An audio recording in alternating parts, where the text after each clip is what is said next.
Winter 1943. A critical period in World War II. Two of history's greatest generals were facing each other across the Russian steppe. One was Erich von Manstein, Germany's most brilliant tactician. Hitler had a profound respect for Manstein because, without doubt, he was one of the most competent field marshals he had, if not the most competent. Von Manstein was recognized by all armies in the Second World War as probably the preeminent operational commander. Against him was Georgy Zhukov, master of the Red Army and Stalin's enforcer. He's very cold-blooded. He has very strong nerves, and he is prepared to be very ruthless. That winter, Manstein would need all his skill. Zhukov's forces vastly outnumbered him. It looked as though his entire army could be driven into the sea. It's now that Manstein pioneered a new, highly mobile form of defensive warfare. It would temporarily alter the course of the war and become a classic military maneuver. It would also allow hundreds of thousands of German soldiers to have a very narrow escape.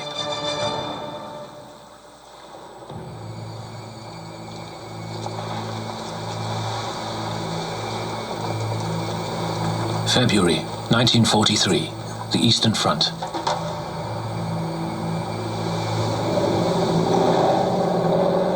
Across southern Russia, the Red Army had the Germans on the run.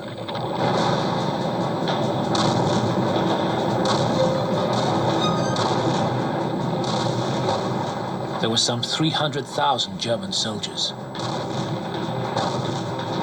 But they were stretched across the Russian steppe in a front running hundreds of miles.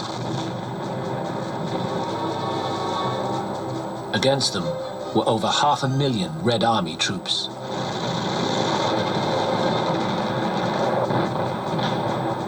There was a real possibility the Germans would be routed and Hitler's entire Eastern Front would collapse. But it was not just a matter of numbers. The Germans were up against one of World War II's greatest generals.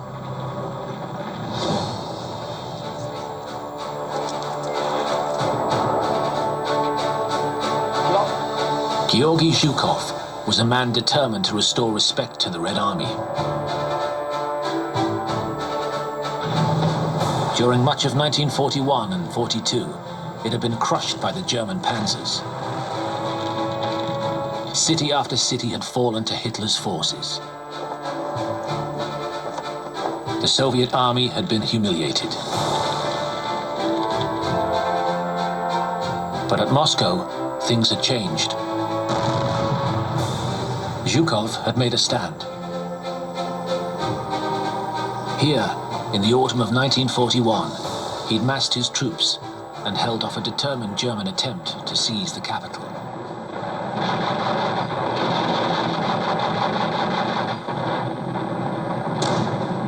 The German advance was checked. It had turned Zhukov into a national hero. Evan Maudsley has written extensively about the Red Army during World War II.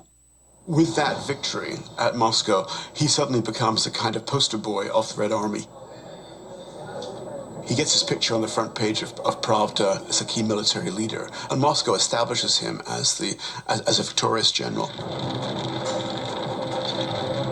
9 months later, Zhukov pulled off a second, even bigger victory.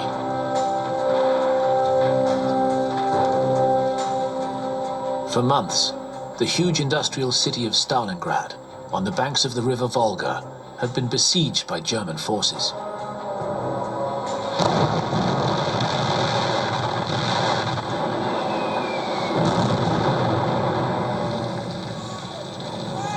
Tens of thousands of Soviet civilians faced a brutal death. But then Zhukov was sent to take command.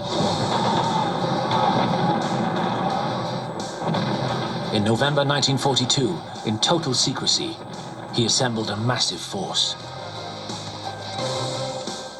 In a brilliant tactical maneuver, he launched a series of flanking movements that smashed through the German lines. Now, instead of the Russians, it was the Germans who were trapped.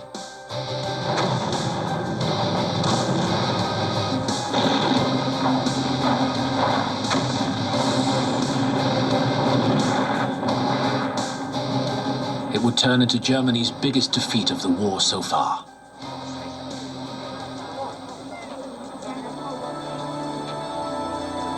Nearly 100,000 German soldiers were taken prisoner. Zhukov became Stalin's most trusted general. Zhukov is effective leader of the Red Army, certainly from the middle of 1942 onwards. He's someone who Stalin uses, who Stalin trusts. He is prepared to be very ruthless. He shoots division commanders if they've retreated without orders. And that does win Stalin's approval. Zhukov's victory at Stalingrad halted the German advance through southern Russia. It was a turning point in the war on the Eastern Front.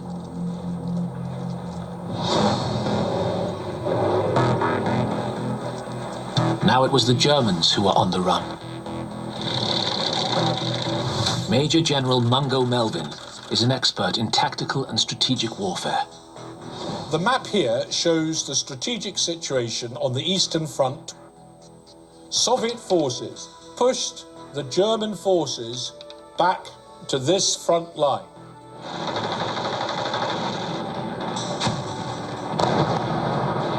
The Germans have been suffering heavy casualties all the way back from Stalingrad. Now, in February 1943, Zhukov went on the offensive.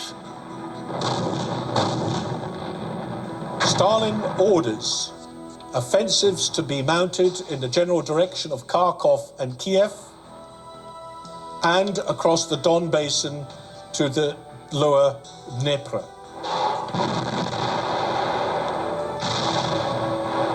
Meanwhile, continuing the offensive from the Caucasus to effectively close the crossing at Rostov-on-Don.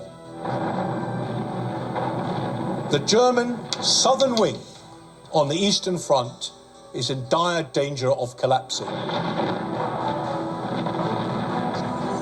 Zhukov's plan was to drive the Germans out of the cities of Kharkov, Belgorod, and Rostov, trap them against the Black Sea, and then wipe them out.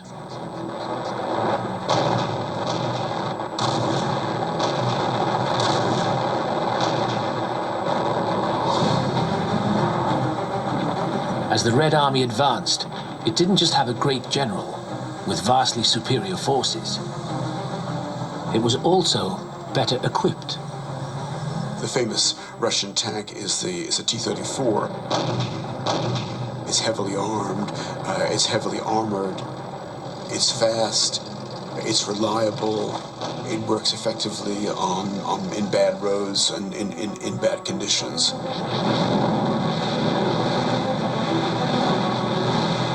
The Russians also had the terrifying Katyusha multiple rocket launcher.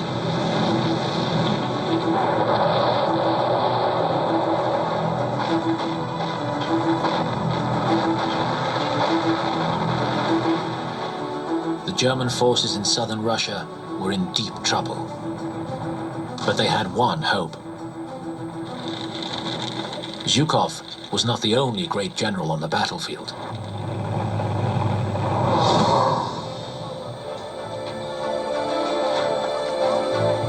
For over 2 years, Erich von Manstein had been behind some of Hitler's most successful operations. Richard Overy is a historian of World War II. Manstein was in many ways the typical Prussian officer. Extremely thorough, efficient, very professional. He had a military character and ethos deeply ingrained in his veins, with a great sense of German honor and tradition and discipline. He took soldiering very seriously as part of his life.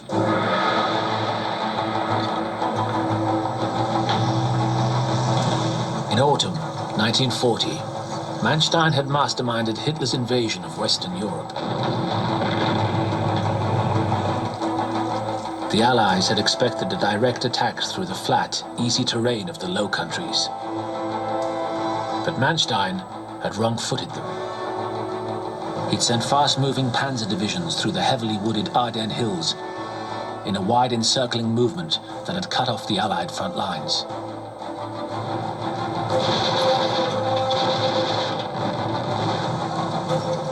It was the last thing the Allies had expected.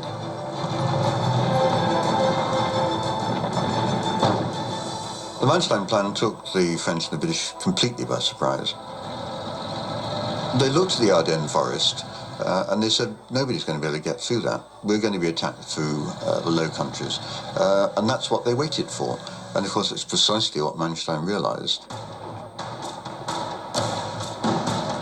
France had fallen to Manstein's plan in just 3 weeks. The success of the campaign saw him promoted to full general.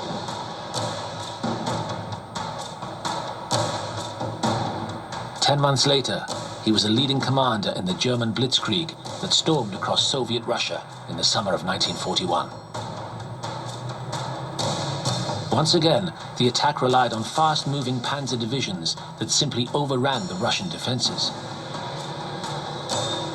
The armour moved forward very fast. So fast, of course, that it then created panic in the forces in front of them, because the forces didn't know where the Germans were. 1 minute they were in front of them, next minute they were behind them. Within months, Manstein had pushed through to the Black Sea. Now, in February 1943, he was facing the Russian counterattack.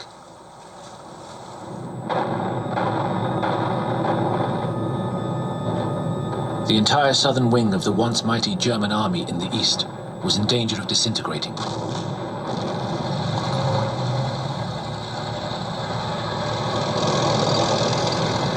The stakes for the Germans could not have been higher.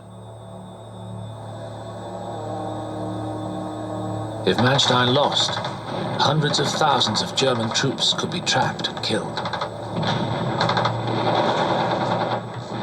It was now that he would pioneer an extraordinarily effective form of defensive warfare. It would not just change the course of the war, but shape defensive strategy for years to come. More immediately, it would turn what could have been a mass slaughter into a narrow escape.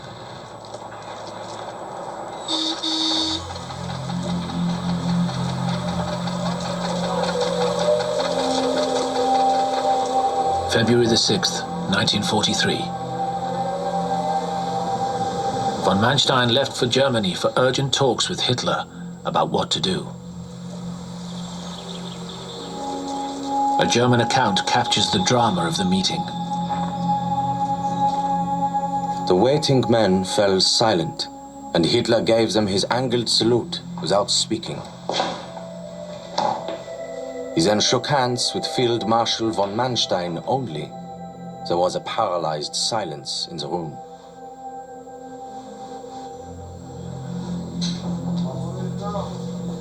Manstein reported that Germany had two options. The Supreme Command must either provide extra troops, or Hitler must allow his armies to retreat to more defensible positions. But to Hitler, retreat was unthinkable. First, he regarded the huge coal fields around Donetsk, known as the Donbass, as critical to the German war effort.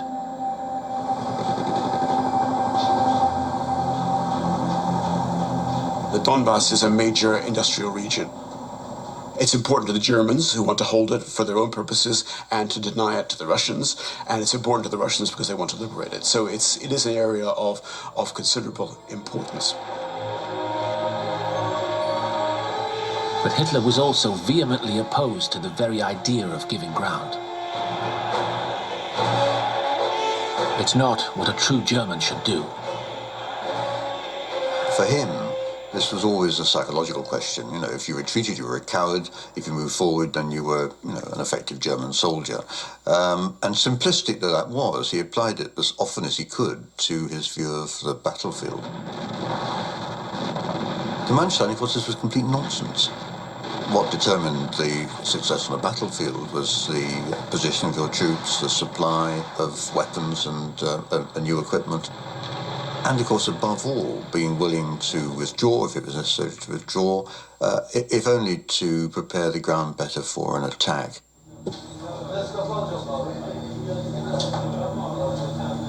When the meeting broke up, Manstein returned to the Eastern Front with neither a promise of extra troops nor an agreement to withdraw.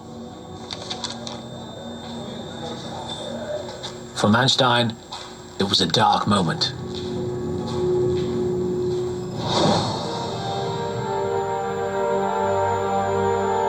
By 1943, Manstein was 56 years old.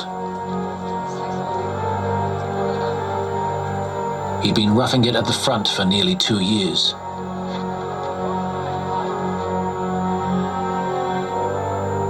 Three months earlier, his eldest son, Gero, had been killed near Leningrad. This was a terrible blow to Manstein. This was probably the hardest thing that ever happened to him in his life. Visitors to his headquarters said that Manstein had become very quickly very old. Lieutenant General Simon Mayle has served in Northern Ireland, the Balkans, and the Middle East. He knows what it's like at the front. He will not have been sleeping well. He will not have been eating well. He will be tired. He will have enormous psychological burdens. A very, very lonely time. And conscious that if he fails, he could see the complete destruction of the German army in the south of Russia. To make matters worse, Manstein had never joined the Nazi Party and had an uneasy relationship with Hitler. Manstein, like I think quite a lot of the senior military, kept their distance from Hitler and from the Nazi Party. They were happy enough, of course, in the end to win victories for Germany, but they didn't see it as a victory for Hitler. And I think that always produced a certain tension. I think Hitler knew that Manstein was somebody who saw through him. Manstein told friends he felt he was fighting a war on two fronts. Hitler behind him, Zhukov in front. It was an exhausting process. When a senior commander, such as Manstein, begins to feel that he's no longer held in the confidence of the political leadership, then that becomes very eroding, and that undermines really the ability to get on with the job. And it wore him down.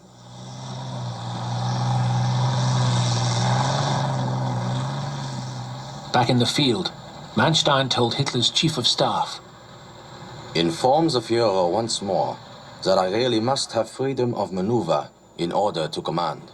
He always thinks that I demanded only to be able to retreat more quickly. The opposite is the case. He signed off, If the Führer doesn't trust me, then he must seek another. but his appeal for greater freedom of action fell on deaf ears.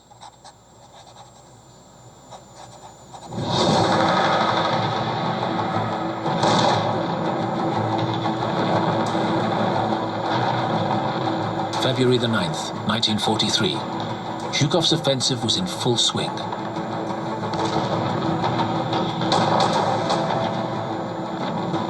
Russian forces recaptured the city of Belgorod.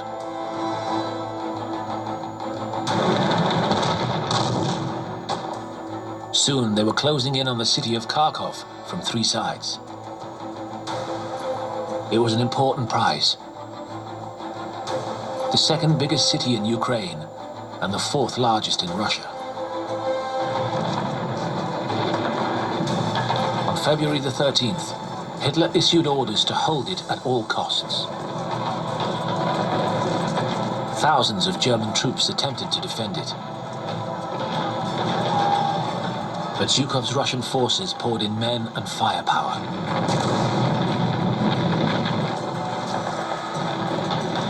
The weather turned bitterly cold. The Germans were outgunned.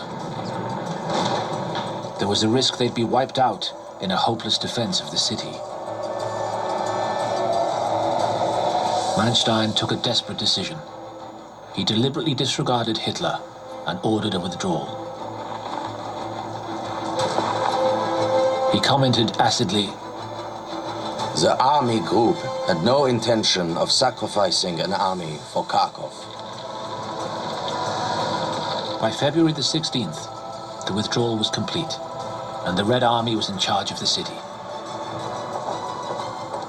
Kharkov is a really important symbol of the industrial Ukraine. So when it's recaptured by the Red Army, it is a major success and a major setback for the Germans.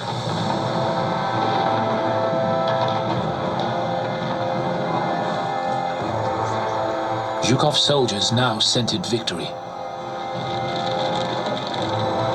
One wrote in his diary, "We are crossing liberated territory, land that has been occupied by the Germans for more than 2 years.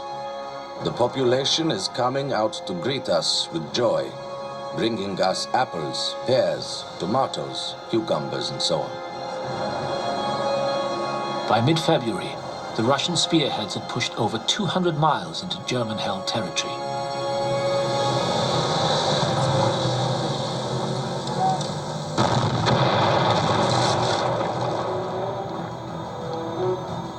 As the Germans retreated, they did everything they could to hold back the Russian advance.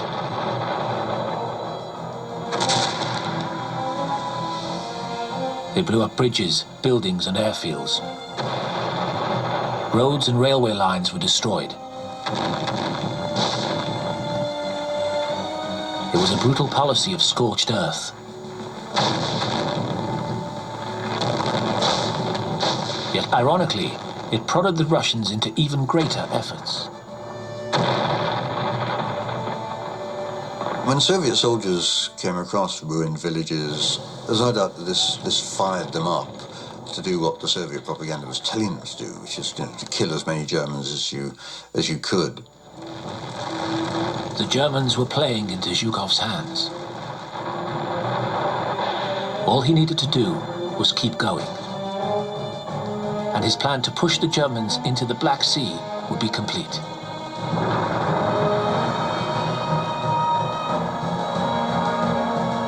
Von Manstein would need all his brilliance to save the situation.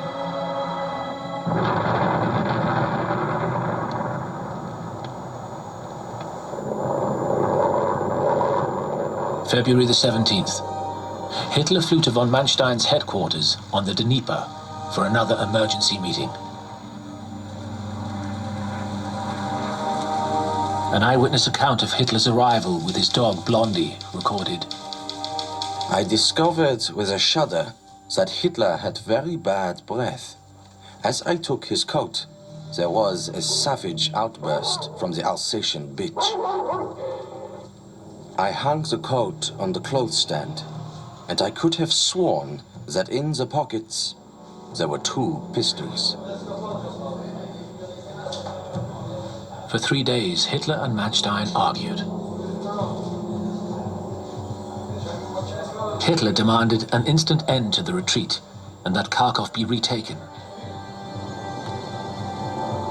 But Manstein, convinced the Germans had neither the troops nor weapons, suggested an alternative. The only problem, it ran directly counter to Hitler's wishes.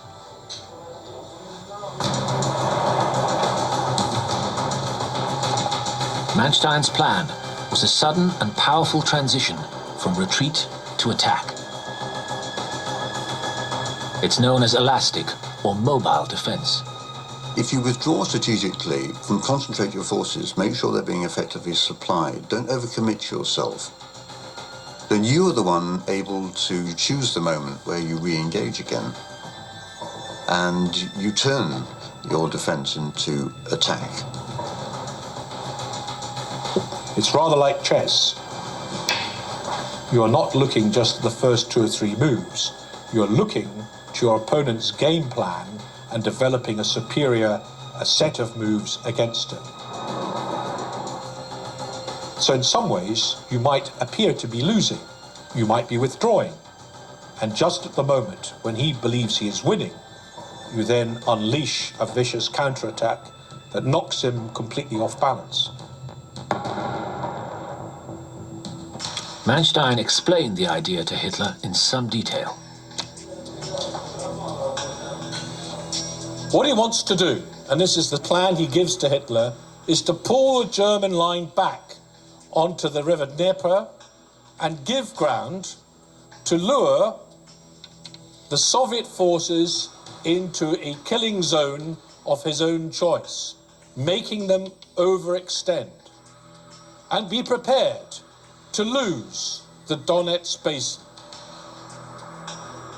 This would set the conditions for a counterattack in two stages. One, to recover Kharkov, and secondly, to crush the Russian forces against the Sea of Azov. With this type of powerful counteroffensive, Manstein believes he can defeat the Soviet spring offensive and start to set the conditions for a stalemate, if not a draw, on the Eastern Front.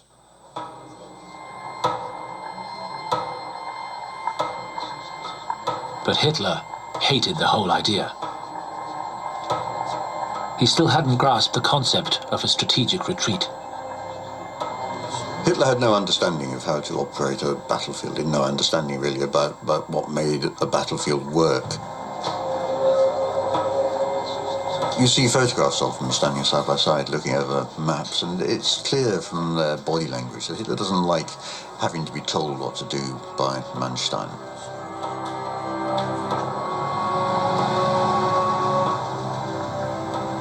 Three days later, Hitler would return to Germany without making it clear whether he had accepted Manstein's tactics or not.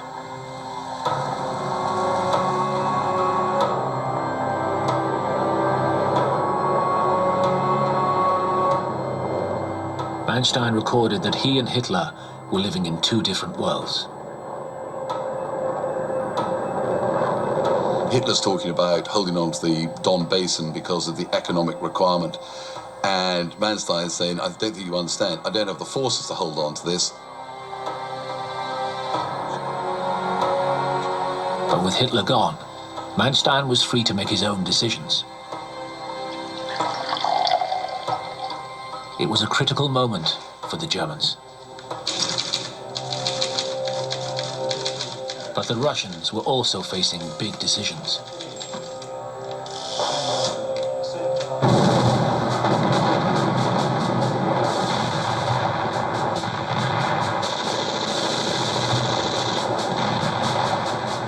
As the Red Army pressed forward towards the river Dnieper, it was beginning to outrun its supply lines. Allied aid, in the form of tents, blankets, food and radios, was pouring in.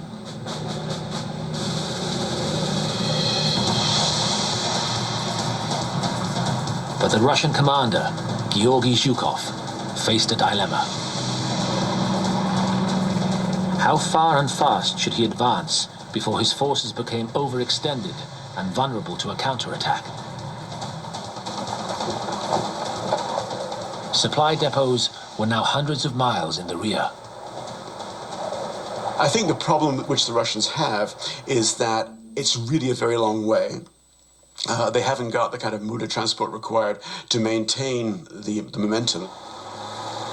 The more the Germans pull back, the less acute their supply problems become. The more the Russians advance, the worse theirs become. So logistics, supply problems are a key feature of these battles.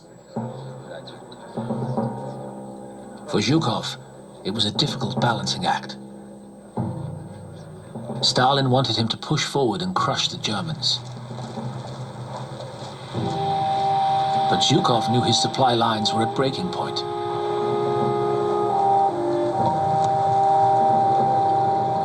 Finally, he decided to press home the attack.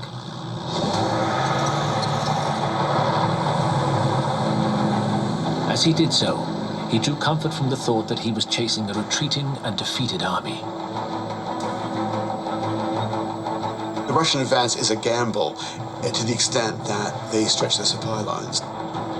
The further forward they race in an attempt to win this gamble, the more they weaken their own forces.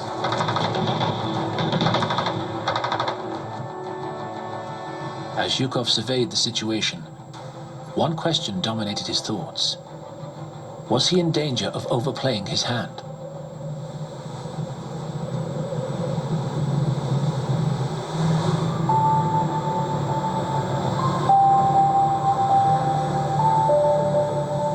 On February the 19th, Manstein laid his trap. It started with a series of tactical retreats.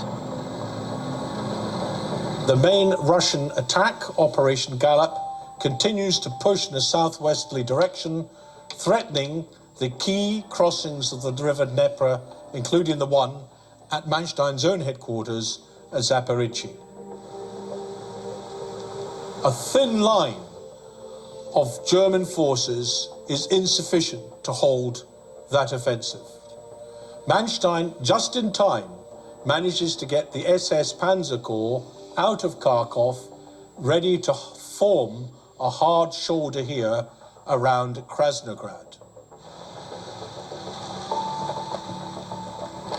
It was phase one of Manstein's trap. He concentrated some of his forces on Zhukov's northern flank. Their job would be to slow the Russian advance. Meanwhile, the last German forces are coming from the Caucasus, and he's able to assemble the main attacking force here to the south of the main Russian offensive. Their task would be to punch through and destroy Zhukov's main attack. The maneuver was an extraordinary feat of logistics. Moving an army, which is in the region of nearly 100,000 people, with X thousand tanks, X thousand soft-skinned vehicles, vast amounts of supplies in the middle of an absolutely ferocious Russian winter, is a feat of logistic genius.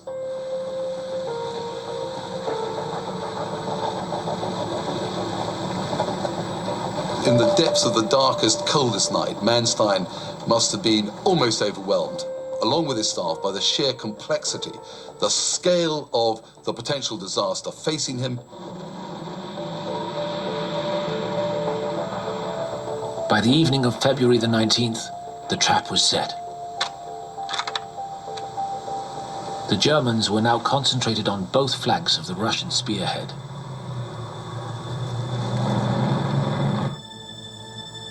Both Zhukov and Manstein were embarking on one of the biggest gambles of their lives.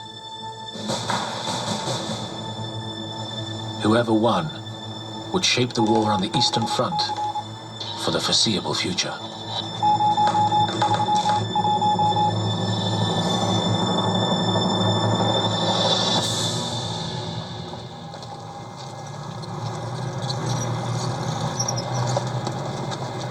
On February the 20th, 1943, Manstein sprung his trap. He moved from defense to offense.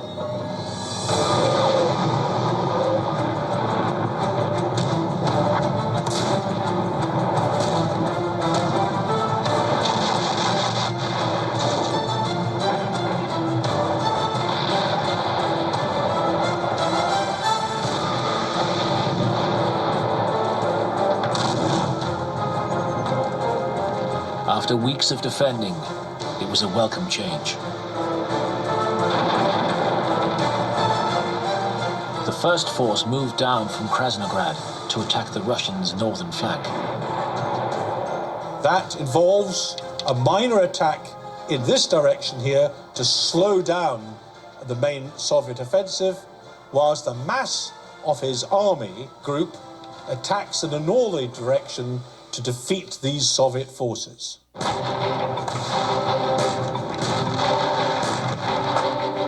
Manstein's aim was to make up for his lack of numbers by concentrating all his forces on Zhukov's weakest points.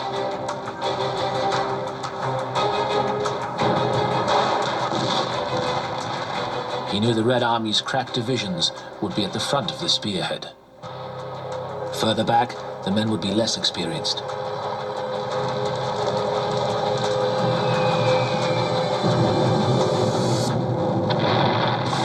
The fighting was fast and furious. Zhukov had a reputation as a man who had never lost a battle. It was a tough battle, because by this stage, of course, the Red Army had its tail up. But the Russians were caught by surprise. With their most experienced forces up at the front, they had nothing to respond with.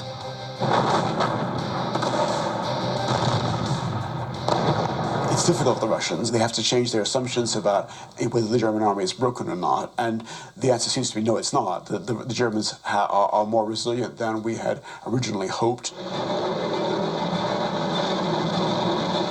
The Germans also had the new Tiger tank.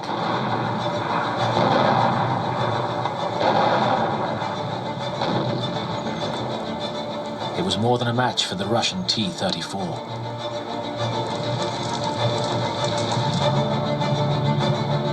German bombers caused terrible destruction to the Russian lines.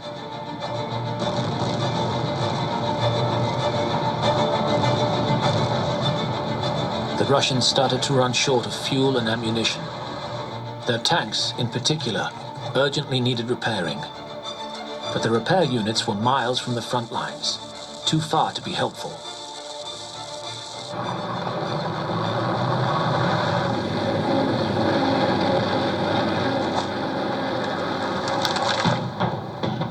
In desperation, Zhukov's forces hurled themselves forward,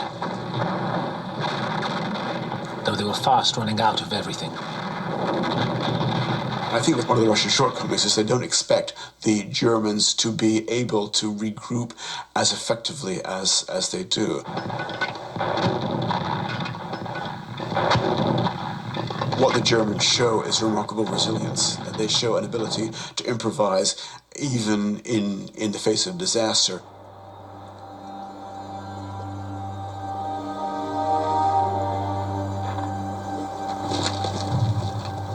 By the evening of March the 4th, the exhausted Russian armies disintegrated. Whole units were rounded up and taken prisoner. Zhukov had been beaten. Soviet losses on the southern front were substantial in the Manstein counteroffensive. It was a real blow to the Red Army. The Germans would later claim to have counted 23,000 Russian dead on the battlefield, and to have captured tens of thousands of Russian prisoners. It had been a stunning reversal of fortunes. But Manstein was not finished.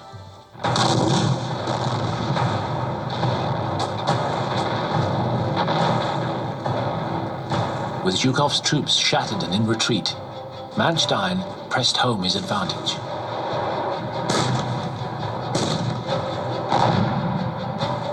His forces now returned to Kharkov. By March the 10th, the Germans were in the northern suburbs of the city.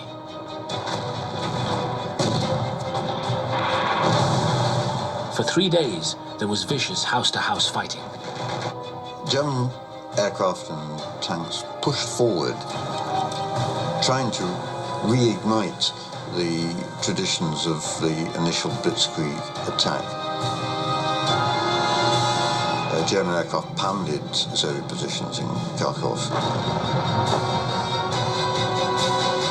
destroyed what was left of an already crumbling city.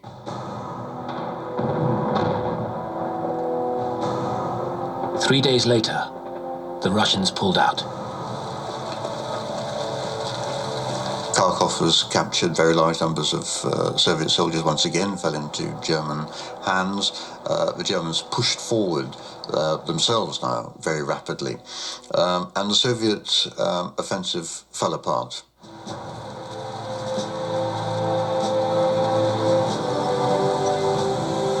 3 days after that, Manstein's forces retook Belgorod. But by the time they reach Belgorod, the German army has run out of puff. The rains have come, and all armoured and wheeled movement grinds to a halt.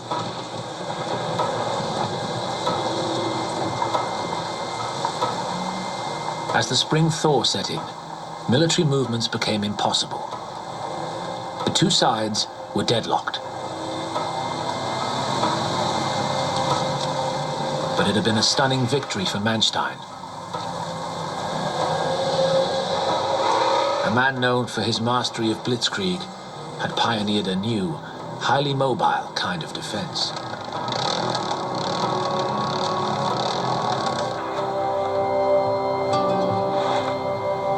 For hundreds of thousands of German soldiers in danger of being trapped at the Black Sea, it had been an extraordinarily narrow escape.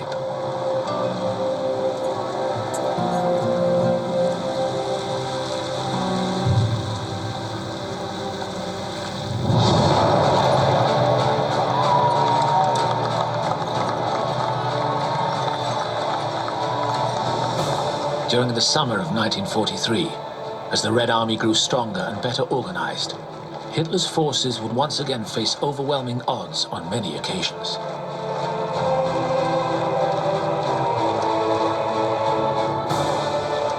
But Manstein's mobile defense enabled them to turn a potential rout into a controlled retreat, time and time again.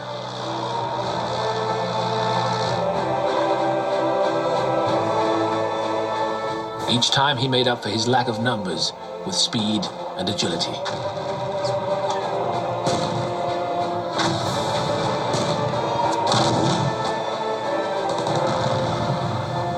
Manstein's defence in southern Russia in 1943 has come to be regarded by battlefield strategists as a classic example of elastic defence. 6 months later, Manstein's defensive strategy would allow over 500,000 German soldiers to safely retreat across the Dnieper River.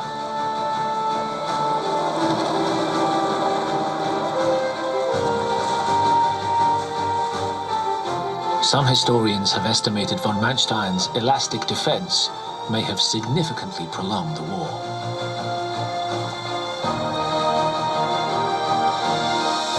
Manstein's ability to conduct a huge battle of maneuver and counter-maneuver, in my estimation, delayed the end of the war an absolute minimum of 3 or 6 months, perhaps a year.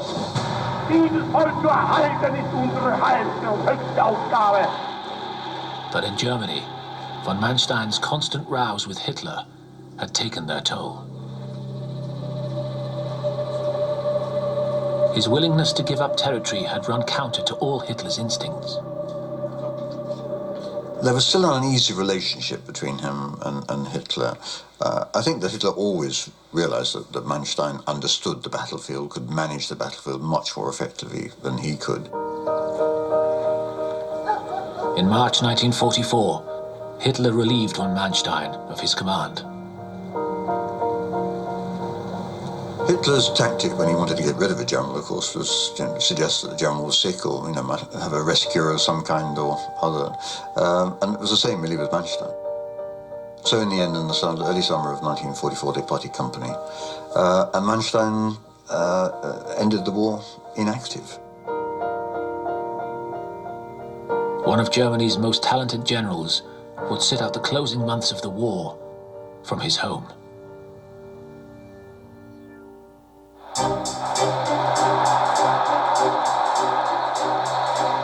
May the 7th, 1945.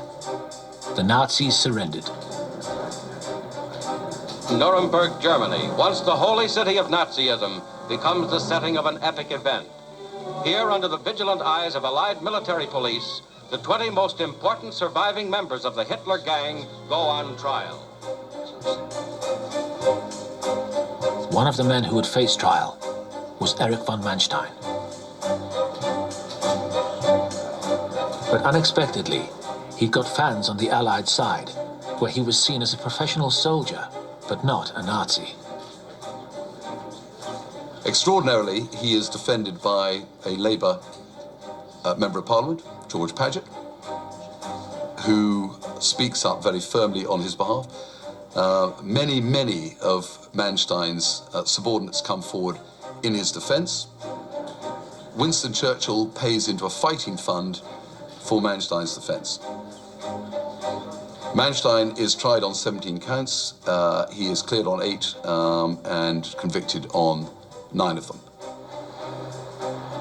He was sentenced to 18 years prison, later reduced to 12.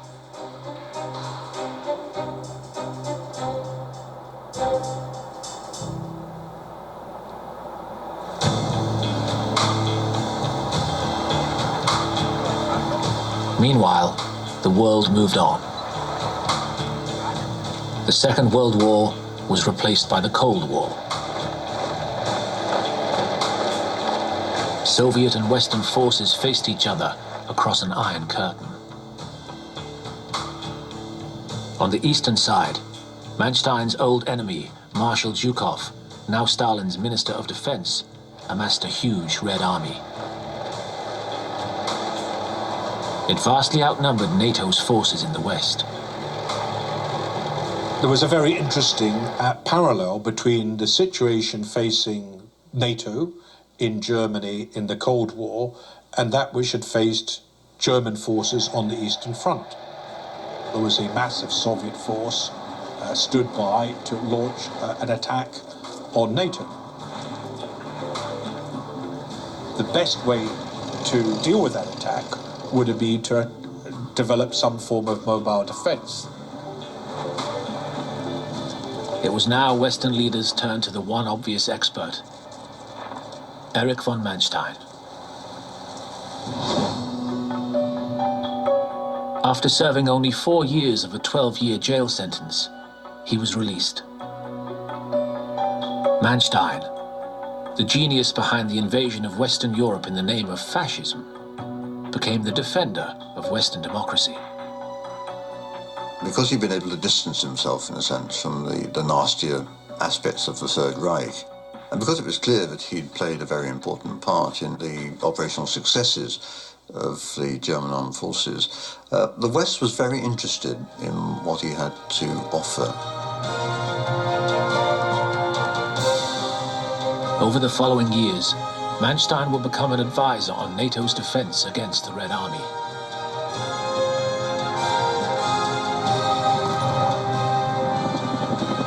I've unearthed quite a lot of evidence of war games and other material that showed that NATO had looked very carefully at what Manstein had done, particularly in his counterattack at Kharkov in 1943, as a model for the type of counterattacks that might be mounted.